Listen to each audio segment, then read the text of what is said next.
Okay, I think as we continue to move forward, it's taking care of the little things.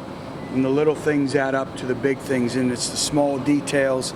It's the discipline that it takes to go on the road, playing a tremendous opponent, a great opponent, and a hostile environment. And I think that's been the message is, the focus, the disciplined football being fundamentally sound. And, we have to have a much better effort tomorrow in practice.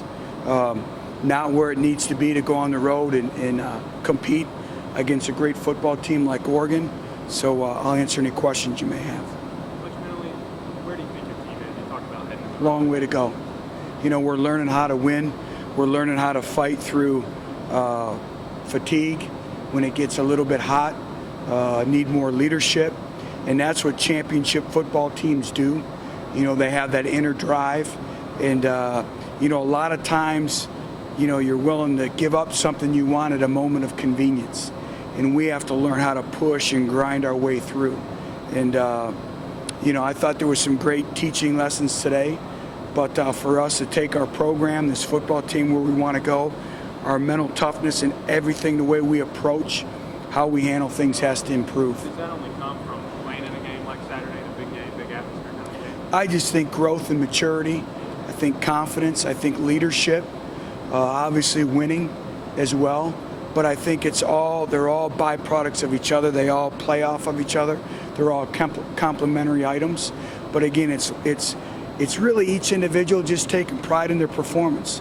That standard, that expectation, taking care of your body, getting enough sleep, hydration, pushing yourself beyond that limit. When the voice, that your self-talk keeps in, the voice of convenience. That's how great teams push through, and that's how they evolve. Did Maurice Couch leave early? Yeah, just, a little overheated. So we don't talk about injuries that occur in practice at this setting. Okay, that's what I was asking you. And just in terms of, can you talk about Kurt Legit and how he's progressing? I'll know more. I'll know more as the week goes on. Is he doing more than he did last week? Yes. Is he 100% game ready? No. But I see each week, each day, I see him getting better. But if we were to play tomorrow, he would not play. So I'll know more, but right now he's not ready. Anything new on Jock? He's going to play. Okay. So he'll be ready, yep. What do you guys get with him coming back? What we talk with? Well, another edge presence, but he hasn't played in a while, so it's getting back into game shape, and he's done a lot of conditioning, water, to treadmills, all that. But it's really your pass rush moves. It's going to be an endurance. Again, they're going to force us to play 3, 4, 5, 6, 7 plays, extended plays. And so again, that's that mental toughness that we spoke about of being able to push through. And that's why you have to practice like you're going to play each and every day. We got some guys right now that have to take great strides in that area. What's been your biggest concern as far as the crowd? We got a quarterback and a lot of new pieces of receiver. We have to learn to play in those environments. That's every week in the SEC, so that when you go on the road, and that's part of being a mature football team, is not letting the external factors come into play. And so I think that's the big thing, is just, Xing that out. That's why we practice in controlled chaos, but it's also a confidence standpoint as well. Great teams, you want to win championships, you got to learn how to go on the road and win football games. Has this team taken on the attitude you would like in terms of the whole country's overlooking them, and they don't think they go out there winning? If they got that good chip on their shoulder? You know what? We're just focusing on the process. And every day we must be a better football team. We have a long way to go. I've said it. From here on out, we're probably going to be the underdog, and we're not the most talented program in the country, but that doesn't make us the best team, and that's what we have to understand. We have to just focus on the process. We have to win this day so we can move on to the next day, and we can have no bad days. And that's the big thing is, a lot of times, you can't restart the game over. There isn't a reset button, and that's what we have to understand. I think in today's world of video games and PlayStation, things don't go our way, we want to start all over. There are no do-overs. You earn what you get, and you earn that through practice. Against an offense that moves as quickly as this one, the adjustments on defense have to be made so quickly. How valuable is a guy like Ryan Randolph, kind of a sharp kid, kind of mentor mentally tough and strong. And how nice to have a guy like that on the back end. Extremely valuable. We talk about being smart football players and football intelligence, and Brian is extremely smart, and so that obviously is going to help, and we're going to need that all day Saturday. But along those same lines, they don't always give you a chance to get the personnel you want in on defense. Do you just have to start a drive with the best 11 that you got, or will there be some chances to sub in and out? Well, right now we're anticipating and we're trying to have a mindset that we're going to have to play extended plays, and that's why today was critical in the heat.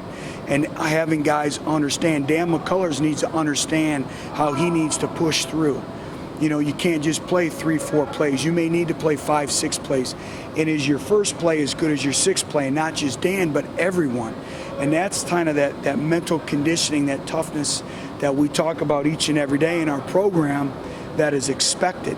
And that's what we demand, that excellence. There should be no drop-off, whether it's play 6 or play 1.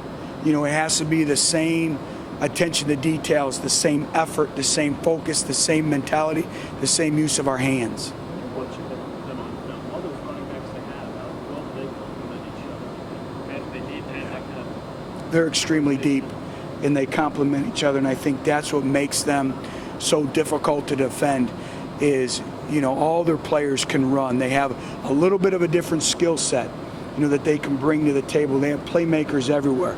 And a running quarterback changes the entire dynamics of everything. But not only can run, he can throw the football. And then they're as talented as I've seen out on the perimeter. So this team has no weak links.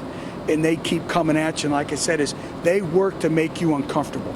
From special teams to defense to offense to the tempo to their crowd. And that's where you have to be a mentally tough, a disciplined football team to be able to go in there and compete. We can't count on a repeat of Saturday, but how important is it going to be to try to get at least some takeaways? Well, takeaways, 3 and outs, we can't give them added possessions. We can't turn the football over. We can't give up a fake punt.